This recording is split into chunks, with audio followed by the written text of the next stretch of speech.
Alessia Otis's Guide to Chorrol. Praise Stendar, the Nine, and all the saints.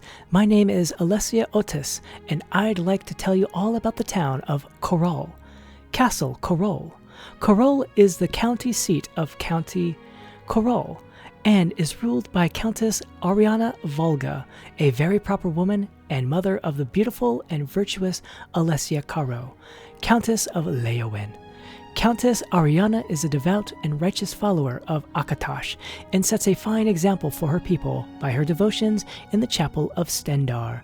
Her husband, Count Charas Volga, was a staunch defender of the faith and follower of Stendar, and his death in battle against the heathen Nord clansmen of Skyrim was greatly lamented by his people. Alessia Caro has been a good husband to Count Marius of Leowin, and a dutiful daughter, and she is often seen visiting Chorrol and her saintly mother. I am also pleased to report that the castle mage is a righteous and goodly servant of the Nine, unlike so many wizards who neglect the chapel and the faith. Chanel offers magical training for those eager to smite the ungodly, and it would be much better to go to her than some wicked Mages Guild hedge wizard. The Countess holds court every day in the fine great hall, except on Sundays, of course. She has a very fine herald and steward, and the castle is neat and well ordered. It also has a strong dungeon jail for evildoers, though I'm sorry to say that the guards are often lax in their duties, and fail to arrest and lock up the various beggars and thieves and gamblers and cheats who idle in the streets. Districts of Chorrol. There are 5 main districts of Chorrol. When you enter the gate, you find yourself in Fountain Gate, before the fine pool and statue of the saint of Sancre-Tor, in memory of all who died in that great battle. Around the fountain are the 2 inns, the general store, and the smith. One street leads east to the castle, one north to Great Oak Place, one west to Chapel Street and West Chorrol. Chapel Street leads west to the chapel, past the bookstore, and thence to the crude shacks gathered around the well of West Chorrol.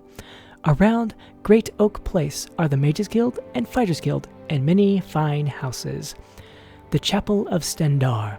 The Chapel of Stendar is beautiful and perfect for a traveler's meditations and prayer. Every Sundas morning you will find the best citizens gathered with their good countess for worship. You may be surprised to learn that not all people of Chorrol follow the model of their countess, for many are very idle and careless in their devotions. This is certainly the responsibility of the Fighters Guild and the Mages Guild, whose members fail to set a good example for Chorrol's citizens. The elderly priestess of the chapel, Orag Bogrol, is a kindly, righteous soul, and would be far better to purchase your spells from her than from the godless heathens of the Mages Guild. Chorrol's Guilds. The Fighters Guild's members, though led by the excellent and honorable Velena Danton, are dirty and uncouth in their speech, and often to be found lazing about in their chapter house, or wandering the town and engaging in loose talk. How much better it would be if they improved their characters by regular attendance at the chapel of Stendar.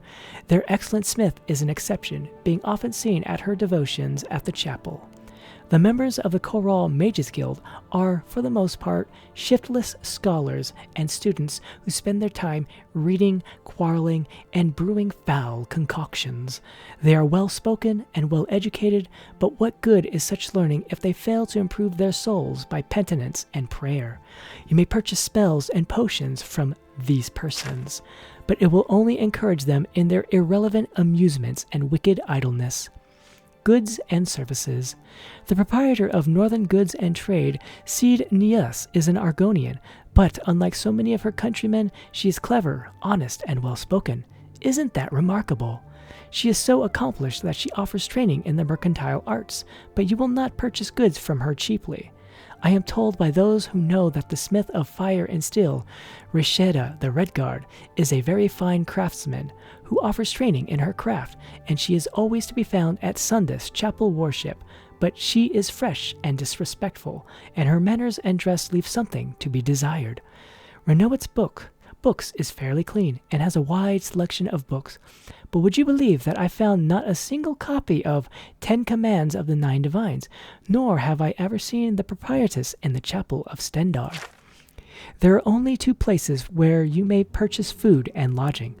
One is proper and clean, frequented by decent citizens. The other is rude and dirty, and a meeting place for drunkards, thieves, and orcs. The one is run by a well-dressed, dignified, and proper matron. The other is run by a careless young woman. The one is called the Oak and Crossiere. The other is called the Grey Mare. I'm sure you know which one to visit if you want a clean and safe bed. Notable citizens of Chorrol. Casta Scribonia, the author, lives in Chorrol. She is a well-educated and well-traveled woman, but she writes books which I cannot recommend, for they are full of romance and gossip and other offensive and wasteful indulgences, and their heroes do not present to our children the proper models of virtue, duty, honor, and reverence that all followers of the Nine Divines must love and hold in our hearts. Shameful features of Chorrol. You will often see townsfolk gathered in mischief and loose talk around the great oak near the Fighters and Mages Guild. One man, very sly, named Hondatar, knows all about the surrounding lands, and he offers to teach skills for a fee, but one never sees him in the chapel, and one suspects that he is given to profanity, strong drink, and brawling. There are many thieves and murderers in Chorrol. They even secretly teach their crafts for fees in their homes. And where is the Chorrol guard? Nowhere to be seen, I'm sorry to say.